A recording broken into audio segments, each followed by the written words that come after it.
सिद्धेभ्यः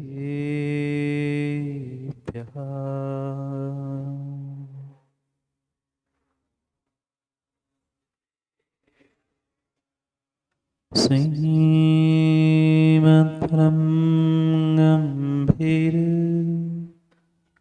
स्याद्वान्मोघलाञ्छनं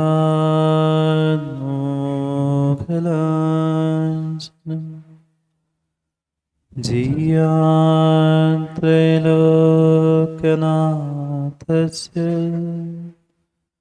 शासनं जिनशासनम्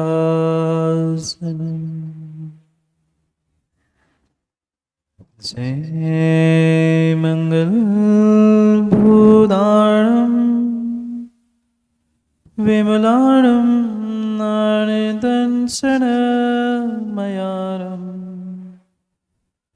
त्रैलोक्यसेह्यारं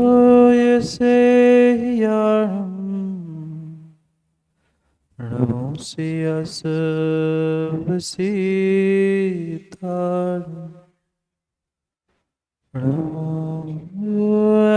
हरिहन्तारणं नमो सिद्धारणं नमो आयरीयाणं नमो सायाणं नमो लोय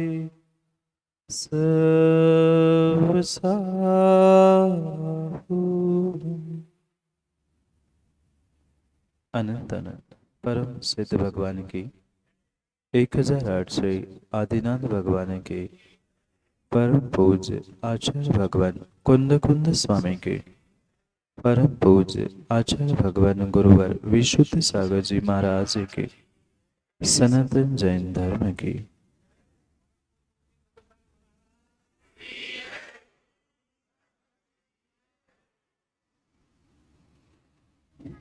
अंतिम निर्देश वर्धमान स्वामी के शासन में हम सभी विराजते हैं और उनकी ये पावन पीयूष देशना हम सभी के लिए परम उपकारी। अनादिकाल से हमारी इस आत्मा में जो जन्म जरा और मृत्यु रूपी रोग लगे हैं, उन रोगों का उपशमन करने वाली कोई परम औषधि है तो वह एकमात्र यह जिनवाणी। भव्यात्मा व्यक्ति जीवन में बहुत कुछ करता है, बहुत सारा पुरुषार्थ भी करता है, बहुत सारे कार्य भी करता है, पर जो वो कार्य करता है, जो पुरुषार्थ करता है, उस कार्य में, उस पुरुषार्थ में उसे आज तक सफलता क्यों नहीं मिली? ऐसा शायद ही कोई व्यक्ति यहां बैठा हो जिसने जीवन में कोई पुरुषार्थ, कोई मेहनत नहीं की। हर व्यक्ति, हर जीव कहीं ना कहीं अपनी अपनी अपेक्षा, इच्छा अनुसार बहुत कुछ करना चाहता है और बहुत कुछ करता है, पर जितना वो करता है, जितनी मेहनत करता है, जितना पुरुषार्थ करता है, शायद उतनी सफलता उसको नहीं मिलती। पुरुषार्थ तो किया, मेहनत तो की, पर सफलता क्यों नहीं मिली? कहां कमी रह गई? ये जब तक व्यक्ति अपनी सफलता का कारण नहीं खोज पा रहा है, असफलता का कारण नहीं खोज पा रहा है, तब तक किसी भी प्रकार से वह अपने जीवन में आनंद नहीं लूट सकता। क्या कारण है कि हर व्यक्ति सफलता चाहते हुए भी सफलता प्राप्त क्यों नहीं करता? बिल्कुल बिल्कुल सबकी कार्य करने की, मेहनत करने की, पुरुषार्थ करने की इच्छा होने पर भी उसकी वह इच्छा पूर्ण क्यों नहीं हुई? मां, आप लोग भोजन बनाते? बहुत दिन हो गए पूछने। भोजन बनाते आप लोग? अच्छा कि कच्चा? कच्चा। अच्छा भोजन बनाते हैं। माँ, घर में जितनी माता है, क्या सबका भोजन एक सा अच्छा बनता है? नहीं बनता। क्यों? सामग्री में कुछ अंतर था? सामग्री में कुछ अंतर था? नहीं था। वही सामग्री थी, वही दाल, वही चावल, वही सब्जी, वही आटा, वही बेलन, वही पाटा, सब कुछ वही था, पर फिर भी सबके भोजन का स्वाद भिन्न भिन्न है, अलग अलग है। ऐसे ही जितने इंसान हैं, जितने जीव हैं, तो भाई वो भी मेहनत कर रहे, पुरुषार्थ कर रहे हैं, सामग्री वही, वो भी इंसान, उनके लिए भी सच्चे देवशास्त्र गुरु मिले, जैन कुल मिला, सब कुछ मिलने के बाद सामग्री समान होने पर भी, साधन समान होने पर भी, सबके जीवन का स्वाद, सबके जीवन का आनंद एक सा क्यों नहीं?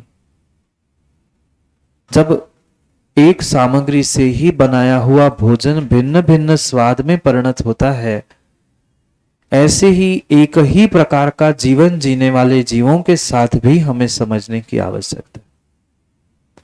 मां, भोजन में अंतर क्यों आया? भोजन के स्वाद में अंतर क्यों आया? क्योंकि सामग्री, साधन वही होने पर भी कहीं ना कहीं बनाने की विधि सबकी अलग अलग थी। जैसे भोजन बनाने की विधि सबकी अलग अलग थी, ऐसे ही जीवन जीने की भी विधि सबकी अलग अलग है। और शायद इसी कारण से सबका जीवन अपने अपने तरीके से भिन्न भिन्न देखने में आता है। शिखर डॉक्टर, बीमारी एक सी होने पर भी दवाई अलग अलग हो सकती है कि नहीं? हो नहीं सकती, अलग अलग होती ही है। क्यों अलग अलग होती है? वही दवाई, वही बीमारी, पर फिर भी डॉक्टर अपने अपने हिसाब से पेशेंट को देखकर दवाई की विधि बदलता है, दवाई का प्रिस्क्रिप्शन बदल देता है। जीवन के साथ भी हमें इन्हीं घटनाओं को समझना होगा कि हर व्यक्ति वही जीवन जीता है। सबके पास जो जो जैन कुल में जन्मा है, उन सबके लिए सच्चे देव, सच्चे शास्त्र, सच्चे गुरु, सब कुछ मिले, पर सब कुछ मिलने के बाद भी कोई सुखी दिखता है, कोई दुखी दिखता है, और कोई महादुखी दिखता है तो कोई महासुखी भी दिखता है। इतना जमीन आसमान का अंतर क्यों हुआ? क्या क्या श्रवण भाई, सबके भगवान अलग थे? सबके गुरु में कुछ अंतर था? नहीं था, बिल्कुल नहीं था, बिल्कुल नहीं था। अगर अगर अगर अंतर किसी में था, अगर अंतर किसी में था, तो व्यक्ति की अपनी अपनी श्रद्धा में अंतर था। कहीं ना कहीं उसकी पूजा पाठ, भक्ति, श्रद्धा, समर्पण आदि में विविधता थी, भिन्नता थी।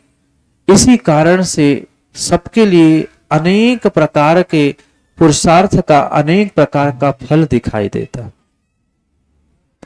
यहां जितने लोग बैठे हैं, सब लोग कम से कम 24 घंटे में एक बार तो मंदिर जाते ही होंगे, नहीं जाते?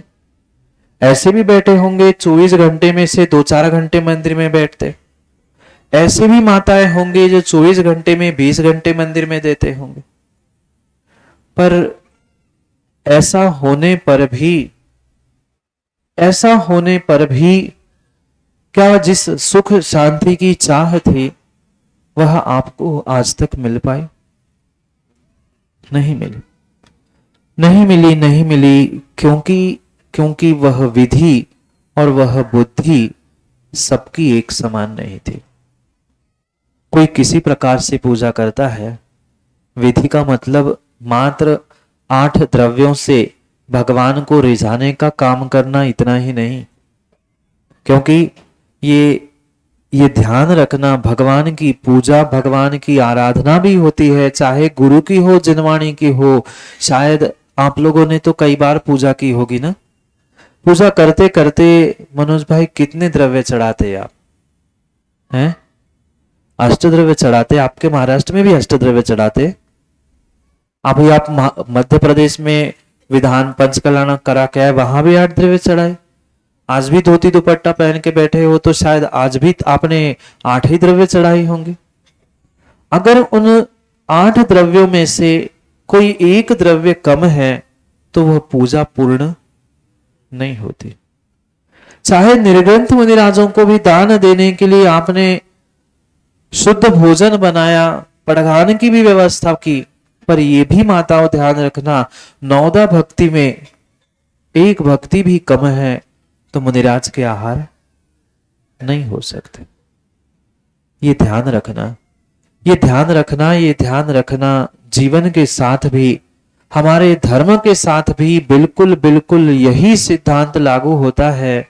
जब तक उस श्रद्धा की विधि, जीवन जीने की विधि हमारे पास नहीं है, धर्म प्राप्त करने की और धर्म को स्वीकार करने की विधि अगर हमारे पास नहीं है, तो हम कभी भी उस धर्म से, श्रद्धा से अपने जीवन को प्रकाशित करते हुए आनंद और सुख को प्राप्त ही नहीं कर सकते। है कुछ अंशों में सिंह जी हमारे पास श्रद्धा तो है, पर जो श्रद्धा की विधि चाहिए थी, अष्टांग सम्यक दर्शन चाहिए था, वह अष्टांग सम्यक दर्शन हमारे पास प्रकट नहीं हुआ। जो सम्यक दर्शन के 8 अंग आचार्य भगवंतों ने बताए हैं, निशंकित, निकांक्षित, निर्विचिकित्सा, मूढ़ दृष्टि, उवगोहन, स्थितिकरण आदि, इन अंगों को हम आज तक प्राप्त ही नहीं कर पाए। ये संतोष पंडित जी कल भी हमने समझने का प्रयास किया था। युद्ध में योद्धा पहुंच गया, हाथ में तलवार भी है, पर सामने वाले के प्रहार को रोकने के लिए दूसरे हाथ में अगर ढाल नहीं है तो वह अकेले तलवार से अपनी रक्षा नहीं कर सकता। जैसे एक हाथ में तलवार है तो दूसरे हाथ में ढाल चाहिए, ऐसे ही एक हाथ से, एक तरफ से आप कर्मों की निर्जरा का पुरुषार्थ कर रहे हो तो सम्यक रूपी ढाल, सम्यक रूपी कवच पहने बिना आप अपने जीवन की, अपने आप की सुरक्षा कतई नहीं कर सकते, कभी नहीं कर सकते। एक अद्भुत कवच जिन धर्म ने, जिन दर्शन ने प्रदान किया है, जिसका नाम है सम्यक दर्शन। जिन जिन जीवों ने इस सम्यक दर्शन रूपी कवच को प्राप्त कर लिया है, वह कभी भी शत्रु से परास्त हो ही नहीं सकते। चाहे जितने शत्रु हो, चाहे बाहर के शत्रु हो, चाहे भीतर के शत्रु हो, वे शत्रु कभी आपको परास्त कर ही नहीं सकते अगर सम्यक दर्शन रूपी ढाल या सम्यक दर्शन रूपी कवच आपने प्राप्त कर लिया है। कितनों के पास है वह अष्टांग सम्यक दर्शन की ढाल, कितनों के पास है वह अष्टांग सम्यक दर्शन रूपी कवच।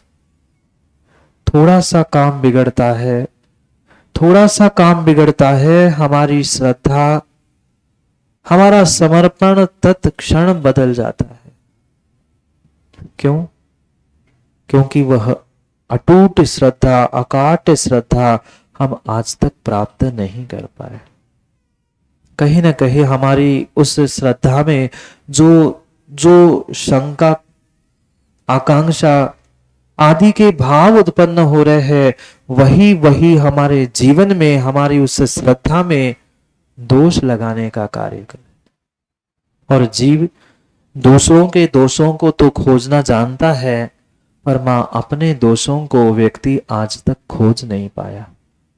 दूसरों की कमी को तो हर व्यक्ति पल पल खोजता है कि अमुक व्यक्ति यहाँ कमी करता है, उसकी ये गलती है, उसका ये दोष है।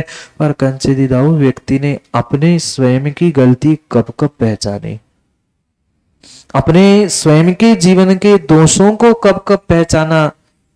जब तक स्वयं की गलती, स्वयं के दोष पहचान में नहीं आएंगे, तब तक उनसे बचने का उपाय भी आप प्राप्त कर नहीं सकते, कर नहीं सकते।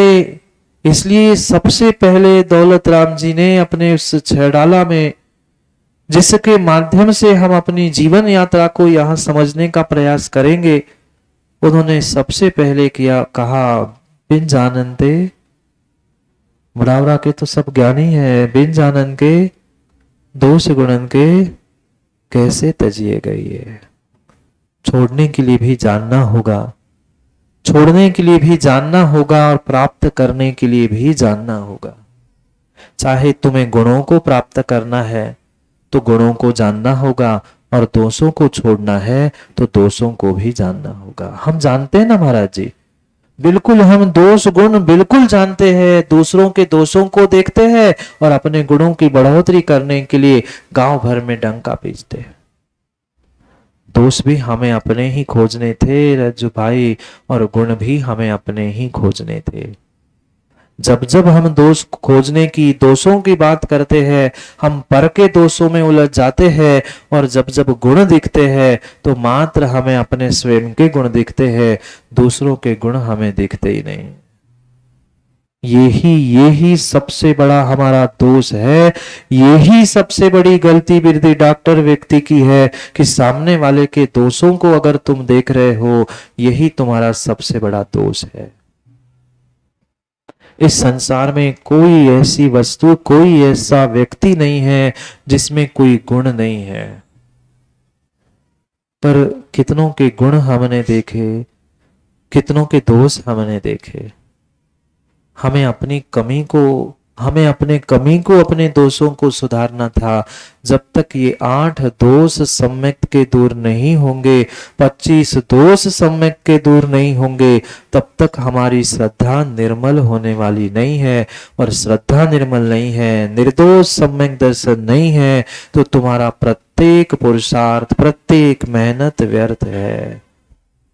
चाहे मां घंटों घंटों मंदिर में बैठ लेना, चाहे घंटों घंटों वह जिनवाणी के पन्नों को पलटते रहना, और घंटों घंटों क्या महीनों महीनों के उपास भी कर लेना, पर सच्चे देव शास्त्र गुरु पर श्रद्धा नहीं है, तो किसी प्रकार से आपकी वह श्रद्धा कार्यकारी नहीं है।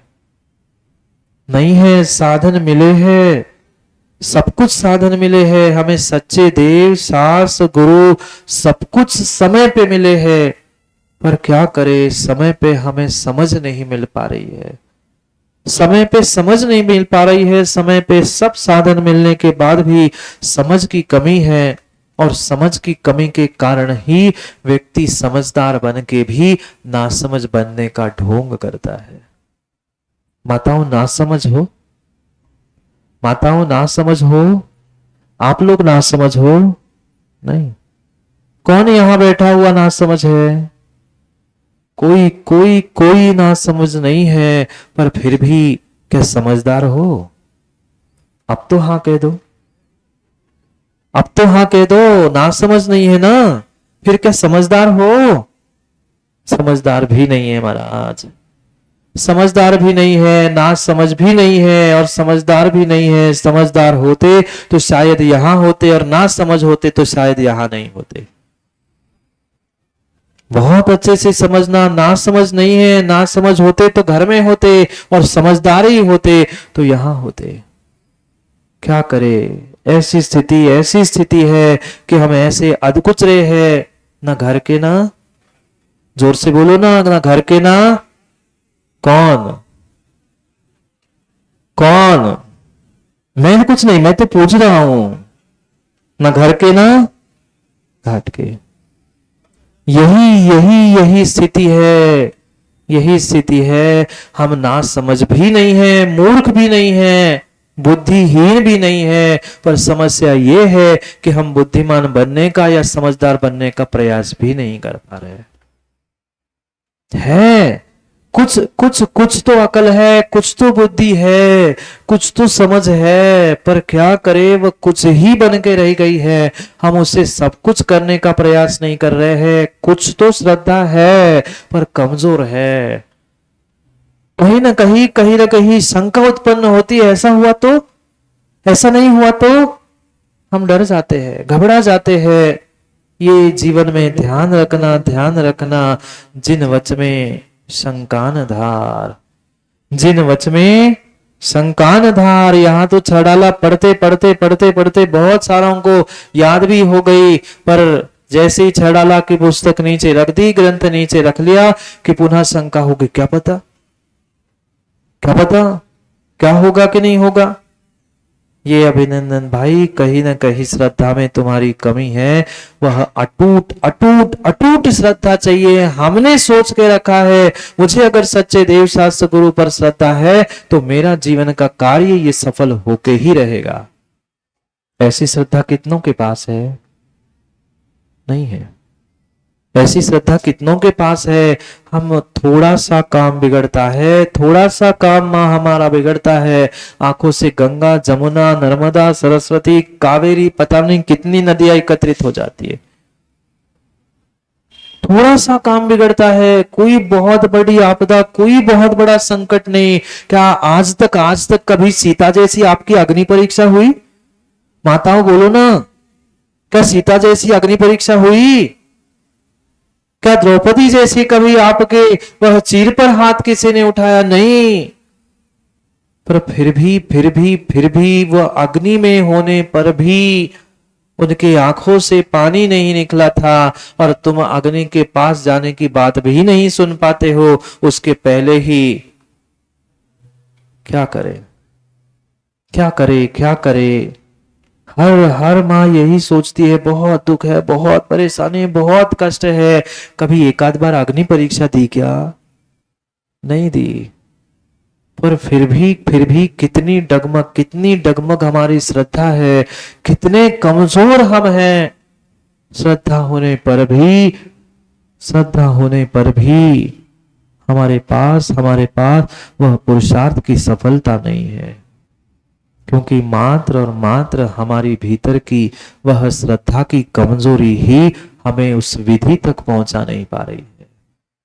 चाहे भोजन बनाने की विधि हो, मां पूजा करने की विधि हो, चाहे दान देने की विधि हो, किसी प्रकार से विधि को हम पूर्ण कर नहीं पा रहे हैं, और वह विधि की कमी, अष्टांग विधि की कमी ही हमारे श्रद्धा में कमी ला रही है। ये साक्षात प्रमाण पत्र है, ये साक्षात प्रमाण पत्र है कि ऐसे खोटे काल में, ऐसे खोटे पंचम काल में तुम आए हो। मतलब कहीं ना कहीं तुमने पंचम काल में जन्म लिया है तो मिथ्यात्व के साथ ही लिया है।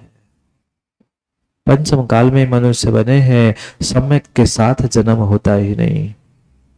मिथ्यात्व के साथ जन्म लिया मतलब पिछली पर्याय में भी कहीं ना कहीं मिथ्या दृष्टि, बोलो ना, पिछली पर्याय में मिथ्या दृष्टि, और इस पर्याय में पता नहीं।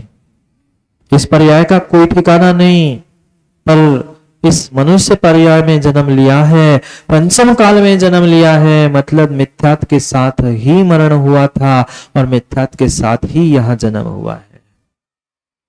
अभी भी समय है, अभी भी मौका है, अभी भी समय है, अभी भी मौका है।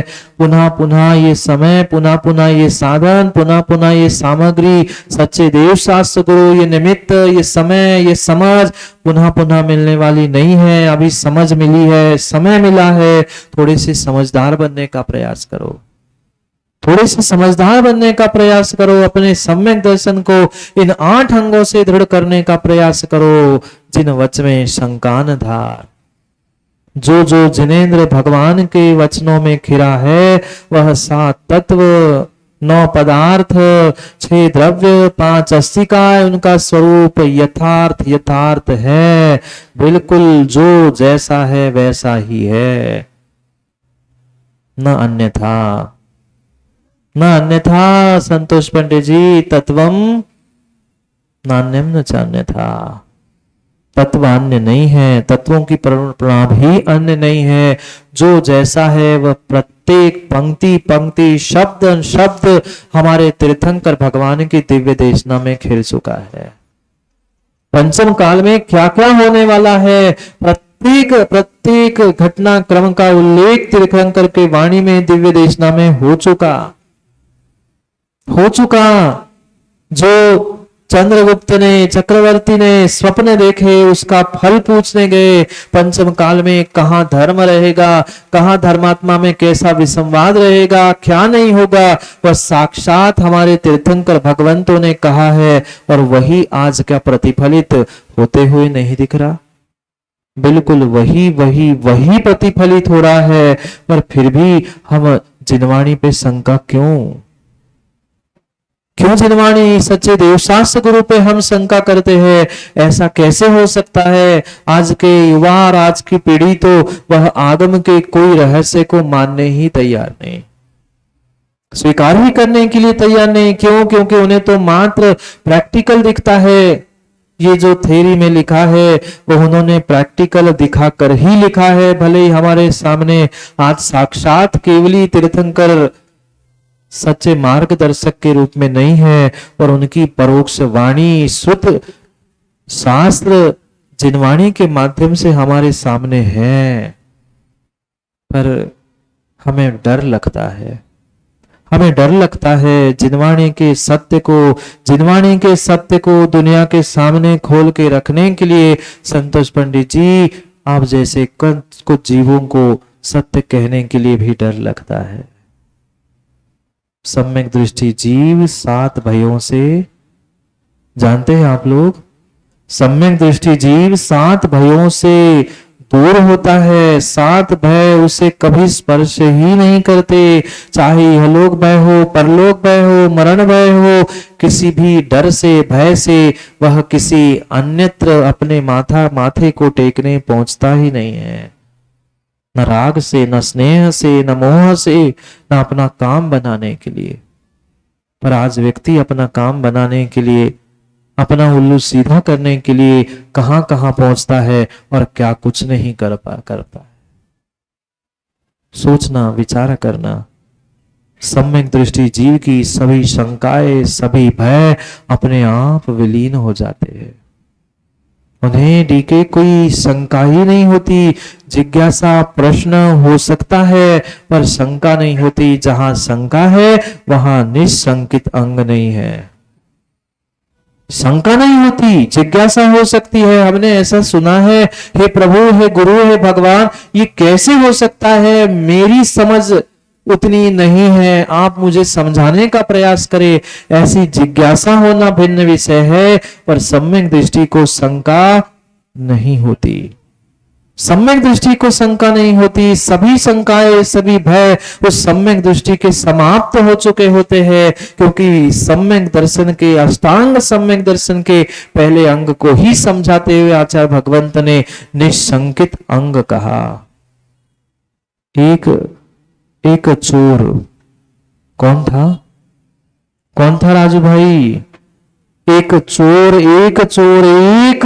छीके पे जाकर बैठ गया। किस लिए? भले ही आप कहते हैं आड़म ताड़म कछु न जानम सेठ वाक प्रमाणम, सेठ के वाक्य को प्रमाण मानते हुए कभी याद किया नमोकार भी उसे याद आया, और एक एक रस्सी काटकर वह विद्या को प्राप्त करके आकाशगामी विद्या सिद्ध कर गया। और आपके लिए तो भगवान भी मिले, गुरु भी मिले, जिनवाणी भी मिली, सब कुछ मिला। दिन में कितनी बार आप उस नमोकार मंत्र को पढ़ते हो? क्यों सिंह, बोलो ना, नमोकार दिन में कितनी बार पढ़ते हो? गिना कभी? एक बार भी? माना कि 9 बार भी दिन में पढ़ते होंगे। आज तक 1 वर्ष के 365 दिन, आज तक की आयु से 7 गुना करके देख लो सवाई सिंह जी, कितने हुए? गणित नहीं रह पाएगा। माता आप तो 2-4 माला भी फेरते होंगे नमोकार की। उन्होंने मात्र निशंकित होते हुए इस चोर ने, आप कौन है? आप कौन हैं? वह चोर ने मात्र श्रद्धा के साथ नमोकार मंत्र को स्मरण किया था। उस सेठ के वाक्यों को प्रमाण मानते हुए निशंकित होकर कार्य किया था। उसको विद्या सिद्ध हो गई थी। और राजू, तुम्हें तो घर वाले भी सिद्ध नहीं हो रहे। विद्या तो बहुत दूर की बात, डीके, क्यों? हमें तो घर ही वाले सिद्ध नहीं हो रहे, अपने ही सिद्ध नहीं हो रहे हैं। दुनिया की विद्या की मैं रीमापुर क्या बात करे, क्या बात करे, क्या बात करे। कहीं ना कहीं हमारे भीतर जो इन तत्वों को लेकर, तत्वों की प्रणुपणा को लेकर, सच्चे देवशास्त्र गुरु के स्वरूप को लेकर जो भ्रम है, जो भ्रांति है, जो शंका है, वही हमें अपने श्रद्धा से, अपने कार्य की सफलता से दूर कर रहे हैं। डरता नहीं है। सम्यक दृष्टि जीव कभी कभी कभी किसी भय से नहीं डरता है। चाहे सर काटे, चाहे मस्तिष्क काटे, चाहे शरीर का नाश करने वाला कोई 50, 100, 200 मूड वाला व्यंतर भी सामने आकर खड़े हो जाए, पर ये जीवन में ध्यान रखना, ये जीवन में ध्यान रखना, उस व्यंतर से भी कह देना, व्यंतर से भी श्रवण भाई कह देना, तुम्हें मारना है, कल मारना है सो आज मान लो, पर मैं तुम्हें भगवान मानकर नहीं पूछ सकता। हमारे लिए तो मात्र और मात्र एक सच्चे वीतरागी 18 दोषों से रहित अरिहंत प्रभु ही देवादि देव है।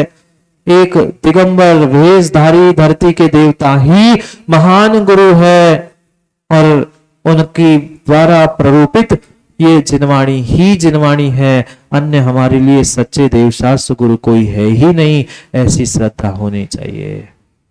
इत्त कांपाय सांभोवत, संतोष पंडित जी, इत्त कांपाय सांभोवत, जैसे तलवार पर पड़ा हुआ पानी, ऐसी अकाट्य श्रद्धा होनी चाहिए। वह है क्या? है नहीं है। थोड़ा सा विपरीत समय आता है, थोड़ा सा रोग हो जाता है, डर लगता है, पता नहीं मर न जाऊं, मर न जाऊं, मर न जाऊं। कितने कितने कमजोर लोग तो मात्र सोच सोच के ही कोरोना में डॉक्टर साहब चले गए। अधिकांश जितनों की मृत्यु हुई वे कोरोना से कम गए मेरे डॉक्टर, डर के मारे।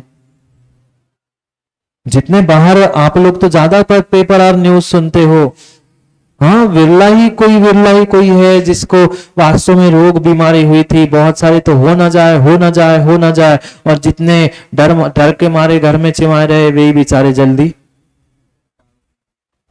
क्या करें, बचने के चक्कर में काढ़ा पी पी के गला ही निपटा, कड़ गए बेचारे। सोचो, विचार करो, जिन देव, जिन वचन, निर्ग्रंथ गुरु, ये जिन शासन, इनके प्रति हमारी अटूट श्रद्धा होनी चाहिए, अटूट श्रद्धा होनी चाहिए, अटूट श्रद्धा होनी चाहिए। और जिसके पास ये अटूट श्रद्धा होती है, निशंकित श्रद्धा होती है, वे कभी सच्चे देव शास्त्र गुरु के सामने वह मांगने पहुंचती ही नहीं है। कोई इच्छा रखते ही नहीं है, कोई आकांक्षा लेकर जाते ही नहीं है। क्योंकि अगली पंक्ति में पुनः दौलत राम जी कहते हैं, वृष भव सुख वांछा भाने। किसी प्रकार से धर्म को प्राप्त करने के उपरांत, इस वीतरागी सर्वज्ञ प्रभु के धर्म को, मंगल धर्म को प्राप्त करने के बाद किसी भव सुख की वांछा भाते ही नहीं है। मनोज भाई, कभी स्वर्गों में देव बनने की इच्छा मत रख लेना, कभी स्वर्गों में देव बनने की भावना मत कर लेना। तुम तो स्वर्ग नहीं, सीधे मोक्ष जाने की अगर भावना रख सको तो उत्कृष्ट भावना करो ना। ये दिगंबर धरती के देवता प्रति समय प्रतिपल यही भावना भाते हैं, दुख को, कमक को, बोईला हो। अरे भावना ही माँ भानी है, भावना ही भानी है, तो दुखों का नाश हो, कर्मों का नाश हो, सुगई गमन हो, समाधि मरण हो, आदि भावना भाव, मोक्ष मिल जाएगा। और माना कि मोक्ष जाते जाते रुक भी गए, अटक गए, तो स्वर्ग तो अपने आप में लटक भी गया। भावना तो, लक्ष्य तो उत्कृष्ट का ही बनाना होगा। फिर कुछ कमजोरी के कारण, पुण्य क्षीण होने के कारण या अन्य कारणों के निमित्त से तो वहां तक नहीं पहुंचे, तो बीच का स्थान तो फ्री में मिलने ही वाला है। मिलने ही वाला है, क्योंकि अगर भव सुख की स्वर्गों की भी इच्छा रखी है तो भी वह निदान बंध तुम्हें वही तक सीमित रखने वाला है। क्या करे, क्या करे, क्या करे। एक राष्ट्रपति थे, उन्होंने सोचा कि इस नगर के जेल में आज मैं जाकर देखा था कौन कैसा रहता है, जो कैदी है उनकी हालत कैसी है। और शायद ये आपको पता ही होगा कि राष्ट्रपति चाहे तो कैदियों को रिहा भी कर सकता है, उनको अधिकार है। राष्ट्र का प्रथम नागरिक होने के हैसियत से राष्ट्रपति को अधिकार हुआ करता है कि कितनी बड़ी सी बड़ी सजा कैदी को दी गई हो, पर अगर राष्ट्रपति सोचे, उन्हें योग्य लगे, तो वो उन्हें रिहा कर सकता। राष्ट्रपति उस दिन सोच के गए थे, पता नहीं कुछ अच्छा मूड होगा, अच्छी भाव से गए होंगे और सोच के गए थे कि जो जो मांगेगा उनको सब दे देंगे। पहली बार हम राष्ट्रपति बनने के बाद इस जेल में जा रहे हैं, कैदियों को खबर मिल गई कि आज राष्ट्रपति आने वाले हैं। स्वाभाविक बात थी, कोई घर में आता है तो पहले से खबर जैसे घर वालों को होती है, कैदियों को भी दी थी कि भैया राष्ट्रपति आने वाले, व्यवस्थित रह ले। सबने विचार कर लिया, चलो कैद राष्ट्रपति आने वाले हैं, क्या किया जाए। सब तैयार हो गए, तैयार होकर बैठ गए। एक कैदी ने सोच लिया कि बहुत दिन हो गए, परेशान हूं मैं। हमने कभी सुना था कि राष्ट्रपति से जो मांगो वो मिल जाता है। उसने सोचा बस आने दो, एक बार राष्ट्रपति को आने दो, मैं कुछ मांग लूंगा, मेरी इच्छा पूरी हो जाएगी। राष्ट्रपति राउंड लेते रहते रहते सबको देखते, सब अपने काम में व्यस्त थे। वह तो कैदी देख ही रहा था कब राष्ट्रपति आए और मैं कब उससे कुछ मांगू। जैसे राष्ट्रपति वहां पहुंचते हैं, वह जोर से कैदी अपने स्थान से दौड़ता है और चिल्लाकर राष्ट्रपति से मांगता है, रुको रुको राष्ट्रपति जी, मैं आपसे कुछ मांगना चाहता हूं। राष्ट्रपति भी सोच रहे थे कि कोई मांग ही नहीं रहा तो फ्री में क्यों, क्योंकि घर में भी पिता होते हैं, संतान जब तक मांगती नहीं, क्यों मां, बेटा जब तक रोता नहीं है तब तक दूध नहीं पिलाते। बेटे को भी दूध प्राप्त करने के लिए रोना पड़ता है, कुछ ना कुछ संकेत करना पड़ता है। वो राष्ट्रपति भी सोच रहा था कि चलो अच्छी बात है, किसी ने तो कुछ बुलाया, तो कुछ तो कहेगा, ये कुछ मांगेगा। वो राष्ट्रपति से कहता है, राष्ट्रपति जी बहुत दिन हो गए, बहुत महीने हो गए, यहां मैं सबसे कह चुका हूं, सबसे मांग चुका हूं, पर कोई कुछ मेरी व्यवस्था नहीं कर रहे। तो राष्ट्रपति जी कहते, बोलो तुम्हें क्या चाहते, तुम क्या चाहते, तुम्हारी क्या चाह है, क्या इच्छा। कहते बहुत दिन हो गए, वो घर में मेरी कुछ आदतें थी वो यहाँ पर पूरी नहीं हो पा रही, मैं कुछ चाहता। राष्ट्रपति तो सोच के आए थे कि ये कह दे कि हाँ आप घर छोड़ दो, मैं तुरंत साइन कर दो, इसको घर भेज दो। वो जैसे ही कैदी कहता है कुछ नहीं चाहिए मुझे, बहुत कुछ नहीं चाहिए, मुझे मेरी कंघी खराब हो गई है, मुझे एक कंघी और एक सुंदर दर्पण चाहिए। तो राष्ट्रपति सर पे हाथ मारता है, ये क्या मांग रहा है, मैं तो इसे जेल से रिहा करने की तैयारी से आया था और इसने क्या मांगा, इसने क्या मांगा, एक कंघी और एक दर्पण मांगा। तुरंत राष्ट्रपति ने इशारा कर दिया, जो जितना मांगेगा उसको तो उतना ही मिलेगा। सोच के क्या आया था राष्ट्रपति, ये सोच के आया था इसे तो मैं रिहा कर दूं, पर मांगा क्या। यही भूल आज तक माताओं आपकी हुई, आप छाछ खरीदने के चक्कर में अपने घर के हीरे को बेच के आ गए। एक जो राष्ट्रपति तुम्हें जेल से रिहा कर सकता है, ऐसे परमात्मा गुरु तुम्हें इन कर्मों से, संसार से रिहा कर सकते हैं, पर तुम उनके पास जाकर क्या मांग के आए। आज का दिन अच्छा हो जाए, महाराज जी आशीर्वाद दे दो, अच्छी नौकरी लग जाए, महाराज जी आशीर्वाद दे दो, अच्छा पेपर हो जाए, अच्छा व्यापार चल जाए। अरे जहां तुम्हें इस संसार से रिहा होने का मार्ग मिलने वाला था, वहां तुमने प्रमोद भाई क्या मांगा, एक कंघी और एक दर्पण। ले दर्पण और कंघी, फेरते रहे अपने बालों को और सबके बालों को सवारते रहे। ये ऐसी अद्भुत सामग्री, ऐसे अद्भुत साधन तुम्हें मिले थे, इसके माध्यम से तुम अपनी विधि को बदलते हुए अष्टांग सम्यक दर्शन से उत्कृष्ट स्थान, मोक्ष, सिद्धालय को प्राप्त कर सकते थे। साक्षात तुम स्वयं भगवान बन सकते थे, पर क्या करे, हमारी आदत मांगने की नहीं गई, हमारी आदत मांगने की नहीं गई। मैंने कल भी कहा था, अरे मांगने की अगर युवा आदत पड़ी है तो दूसरों के घर जाके मांगने की अपेक्षा अपने ही घर में मांग लो। मांगने से नहीं मिलेगा, ये पक्का है, पर मांगने की आदत नहीं छूट रही है, तो अपने घर में मांग लो। दूसरे के घर में मांगोगे तो भिखारी कहलाओगे, अपने घर में मांगोगे तो हकदार कहलाओगे, क्योंकि अपने पिता से मांग रहे हो। परम पिता परमात्मा के चरणों में ऐसा सम्यक दृष्टि जीव जब अपने श्रद्धा समर्पण के साथ पहुंचता है, उसका कोई ऐसा कार्य खाली जाता ही नहीं है, पर आवश्यकता वैसे श्रद्धा समर्पण की चाहिए जो तुम्हारे लिए अटूट और अकाट्य हो। क्षण में टूट जाती है। क्या अद्भुत उस बालिका का श्रद्धान होगा, क्या उसका वह निकांक्षित अंग होगा। पिता लेकर मात्र वह नियम लेने के लिए गुरु के पास ले गए थे। नहीं सुनी क्या कथा मां अनंतमती की? मात्र 8 दिन के अभिप्राय से वह नियम दिलाने के लिए ले गए थे, पर कोई आकांक्षा, कोई इच्छा नहीं। उसने जीवन भर के लिए ब्रह्मचर्य व्रत ग्रहण किया था। छोटी सी बालिका तो समझदार बन गई थी, और आप कितनी आकांक्षा, कितनी इच्छा और कितनी उम्मीदें लेकर हम देव शास्त्र गुरु के पास पहुंचते हैं। हमारी ये इच्छा पूरी होनी चाहिए, हमारी ये कामना पूरी हो जानी चाहिए, हम ये चाहते, हम वो चाहते हैं। ये ध्यान रखना, जब तक तुम इच्छाओं को लेकर जाओगे तब तक कल्लू भाई, प्रवीण भाई, तुम्हें उतना ही मिलेगा, और तुम खाली होकर जाओगे, पूरी बाल्टी तुम्हें भरी मिलेगी। हम पहले ही भर के जाते, सोच के जाते हमें इतना मिलना चाहिए, हमें ऐसा होना चाहिए, और जितना सोच के जाते हो वो कंघी और दर्पण ही मिलेगा। वह बिना कंघी दर्पण सोच के जाते, वो कहते कुछ जो आपको देना है राष्ट्रपति दे दो, वो तो सीधा रिहा कर देता। पर हम छोटी सोच और छोटे कार्यों को ही ले जाते हैं। इस कारण से हम अपने जीवन में बड़े कार्य कर नहीं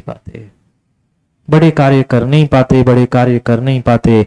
ये बहुत बहुत बहुत अच्छे से हमें ध्यान रखना होगा, याद करना होगा कि छोटे छोटे कार्यों से ही बड़ा कार्य हुआ करता है। बड़े कार्यों से, बड़े व्यक्ति से बड़ा नहीं हुआ करता।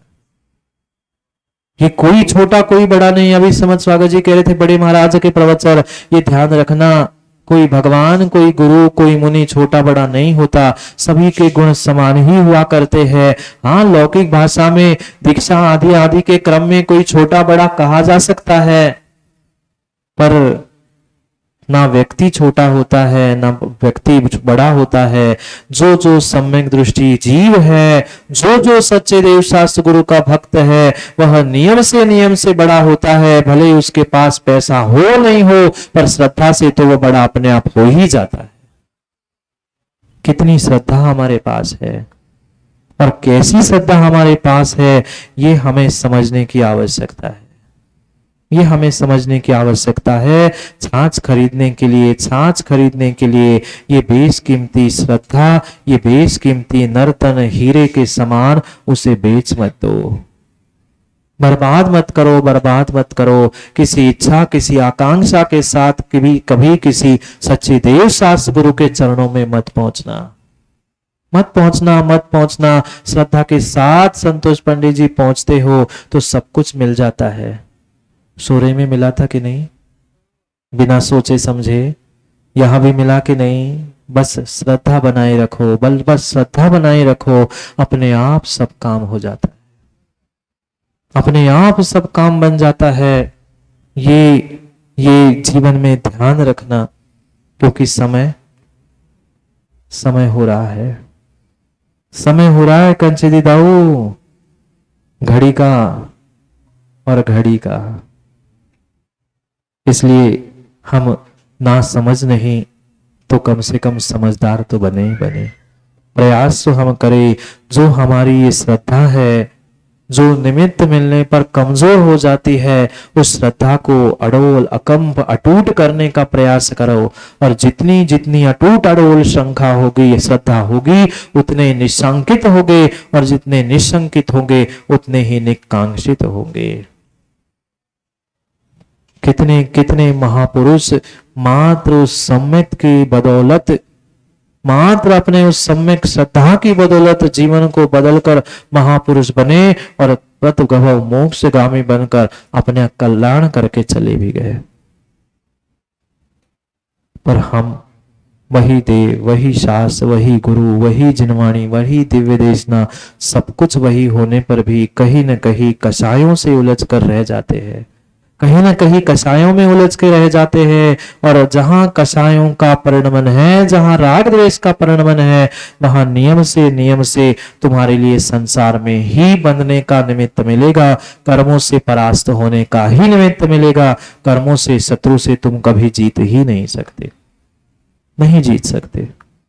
शत्रु से जीतना है, कर्मों से जीतना है, तो धर्म की विधि को समझे, इस श्रद्धा की विधि को समझे, तभी जीवन में काम हो पाएगा, अन्यथा काम होने वाला नहीं है, नहीं है, नहीं है। ये जीवन के रहस्यों को बहुत बहुत बहुत अच्छे से और श्रद्धा पूर्वक समझने की आवश्यकता है।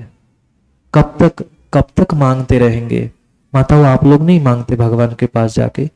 कई सारे ऐसे लोग होते हैं भगवान से ही मांग के आते हैं कि भगवान मेरा ये काम बन जाए, मैं छत्र चढ़ा दूंगा, भगवान मेरा ये काम हो जाए, मैं अमुक कर दूंगा, भगवान ये हो जाए, मैं वे कर लूंगा, मैं इतना दान दे दूंगा।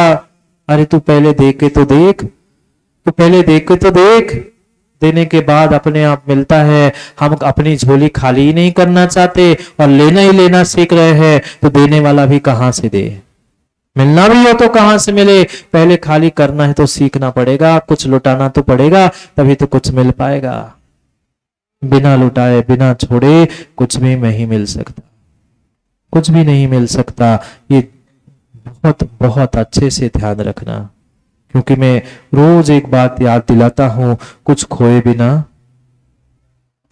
कुछ पाया नहीं जाता। कुछ पाने के लिए, आपने नहीं सुना क्या? कुछ पाने के लिए कुछ खोना पड़ता है। हम खोना कुछ नहीं चाहते, सब पाना ही पाना चाहते हैं।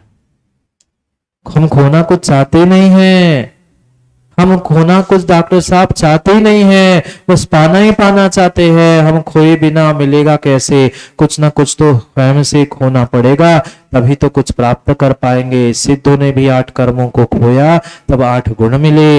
हमें भी मिथ्या, अविरति, प्रमाद, कषाय, योग, कर्म, इन सबको खोना पड़ेगा, तब जाके को हम सिद्धत्व और गुणों को प्राप्त कर पाएंगे, अन्यथा करने वाले नहीं है। क्या करे? पूरा समय हमारा जोड़ने में गया, पूरा समय जोड़ने में गया। जोड़ने से काम नहीं होगा। कभी हमें अपने कषायों को, राग द्वेष को, सबको, पर पदार्थों को छोड़ना भी सीखना होगा। छोड़ना भी सीखना होता। वह थोड़ा थोड़ा करते ही, छोटा छोटा करते ही वह बड़ा कार्य हुआ करता है। पर क्या करे? हर व्यक्ति कार्य बड़ा ही करना चाहता है और छोटों को भूल जाता है। ऐसा ही है।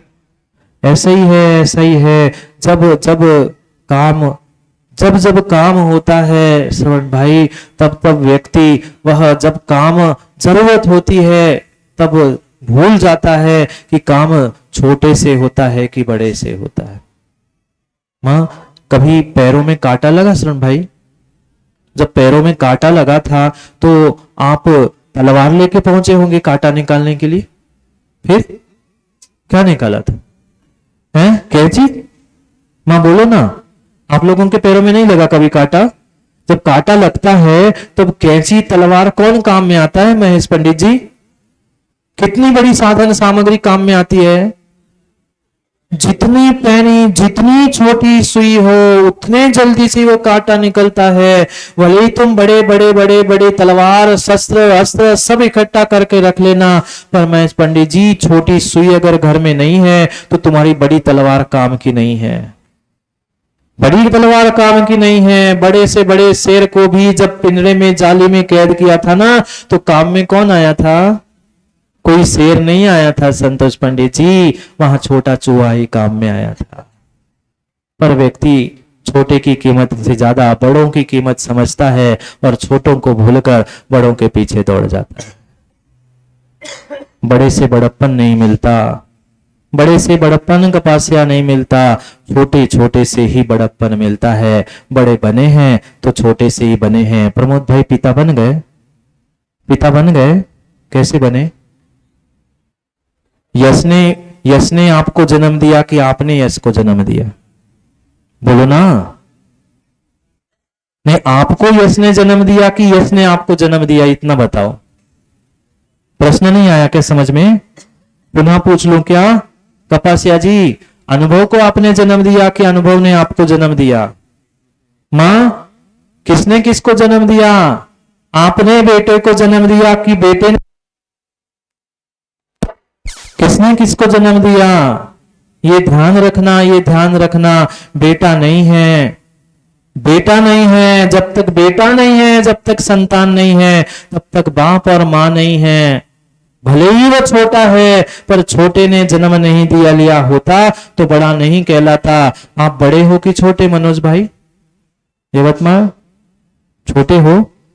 बड़े बड़े तभी कहलाते हैं जब छोटा होता है। छोटा भाई नहीं है तो बड़ा होता ही नहीं है। इसलिए ध्यान रखना कि छोटा है, छोटा है, वे तो बालक है, बच्चा है। मां, बच्चा भले ही बच्चा है, पर बच्चे ने अगर जन्म नहीं लिया होता तो किसी नारी को मां और किसी पुरुष को पिता कहने की कोई समाज का व्यक्ति तैयार नहीं होता। भले ही कितने इतराना, मैं बड़ा हूं, मैं पिता हूं प्रमोद भाई, पर बेटे ने तुम्हें जन्म दिया है। पिता संज्ञा को और मां संज्ञा को किसी ने जन्म दिया है तो उस छोटे से संतान ने जन्म लिया है। छोटे भाई ने बड़े संज्ञा को जन्म दिया है। बड़ा गर्भ से बड़ा बनकर नहीं आया। इसलिए बड़ी श्रद्धा, बड़ा काम, बड़ा नहीं, छोटे से ही बड़ा हुआ करता है। छोटी छोटी श्रद्धा, छोटे छोटे समर्पण, छोटे छोटे जीवन के उन आनंद के पहलुओं को इकट्ठा करने का प्रयास करना, तभी जीवन में कुछ बड़ा मिल पाएगा। अगर छोटे को खो दोगे ना डॉक्टर साहब, वो भैंस का इंजेक्शन लेके इंसान के सामने बड़ा लेके बैठ जाना, बड़े पैसे मिलने वाले नहीं है। सिरिंज और इंजेक्शन छोटी चाहिए ठीक करने के लिए बड़े से बड़े इंसान को। जितना बड़ा इंसान उतनी बड़ी सिरिंज लो ना, एक ही साथ बीमारी ठीक हो जाए, घुसा दो। नहीं, क्या करे, क्या करे? मां, घर में भी बड़ा तभी बनता है, छोटी छोटी उड़द की दाल इकट्ठा होती है तब जाके बड़ा बनता है। बिना उड़द की दाल के बड़ा नहीं बनता। जाओ, बड़ा खाने का समय हो गया है। थोड़ा तो खा ही लोगे, समय हो गया है। समय को समय पे समझना है। वह अद्भुत समय के साथ हमें अद्भुत कार्यों को भी समझना है, क्योंकि आने वाले समय में भी हमें बहुत सारे उस श्रद्धा के परिचय को देते हुए अपने जीवन को बदलने का कार्य करना है। क्योंकि कितना ही कपासिया तुम विकल्प कर लेना अशोक भाई, पर बिना पुण्यात्मा के कोई काम नहीं होता। धन दौलत पैसे रुपए टका हर किसी के पास होता है, पर पुण्यात्मा ही अपनी पात्रता खोजकर पात्र बनता है। वह अपात्र कभी भी धन दौलत की अपेक्षा से पात्र बन ही नहीं सकता। तुम विकल्प मत करना। वह भगवान तीर्थंकर का पंच कल्याणक है। जिस पात्र की योग्यता होगी वह भले ही आसमान से, क्योंकि हमने तो बानपुर में आती से देख लिया, एक रात पहले कुछ नहीं था और दूसरे दिन मंच पे वह सौधर्म दौड़ते हुए पहुंच गया। जहां जिसकी योग्यता होती है महेश पंडित जी, वही योग्यता को लेके पहुंचेगा। बिल्कुल, बाकी धन दौलत तो करोड़ों के पास है। अरबों करोड़ों होने से डॉक्टर साहब काम नहीं होता। श्रद्धा, समर्पण और भाव की और पुण्य की आवश्यकता है। जिनके पास पुण्य है वही पुण्यात्मा पात्र है, बाकी सब अपात्र है और कुपात्र तो है ही। इसलिए पात्रों की नहीं, हमारे पात्रता की, हमारी श्रद्धा का हम निर्धारण करें। पात्र तो मिलेगा, चिंता नहीं करो, क्योंकि समय पर समय की बात समय पे ही होती है। बिना पुण्य के और बिना समय के कुछ भी नहीं होता। तुम पुरुषार्थ करो। गुरु और प्रभु का आशीर्वाद तुम्हारे इस कॉरिडोरों के तो शांतिनाथ वैसे ही चमत्कारी है। जो उनके चरणों में एक बार नतमस्तक होता है वह जीवन बदलता है, क्योंकि शांतिनाथ भगवान के चरणों से निकलकर शांतिनाथ भगवान के चरणों में पुनः पंच कल्याणक की उस संयोजना के लिए पहुंचना ही है। जिनका पुण्य की पात्रता होगी वही अपने पुण्य को सराहने के लिए बढ़ाने के लिए पहुंचेंगे। ये सोचो, ये दोनों महाराज से मात्र वे पंचकल्याणक के लिए वहां कभी कहाँ हुए, देवरी, नन्ही देवरी में पंचकल्याणक, वहां से महाराज से चल के आए। ऐसे ही कोई नहीं मिले तो सौधर्मी तुम्हारे लिए भेज देगा स्वर्गों से, तुम बिल्कुल विकल्प नहीं कर देना, कह देना प्रकाश से बेचारे रात में सो नहीं पा रहे। कोई चिंता नहीं करना, जिसका पुण्य का सातिशय पुण्य का उदय होगा वो ही ऐसे श्रेष्ठतम पद को, पात्रता को प्राप्त कर सकता है। हर किसी की बस की बात नहीं है। धन दौलत तो क्यों प्रमोद भाई, तुमने भी तुम्हारे वासिम पंचकल्याणक में देख लिया, धन दौलत तो लाखों करोड़ों के पास होती है, पर पुण्यात्मा विरला ही होता है जो तुम्हारे जैसा कुबेर बनता है। कुबेर बने थे ना, पुण्यात्मा ही बनता है। इसलिए समय पर समय की बात के लिए समय पे मिलते हैं, क्योंकि समय पे किया गया काम समय को दिलाता है। बोलिए भगवान महावीर स्वामी।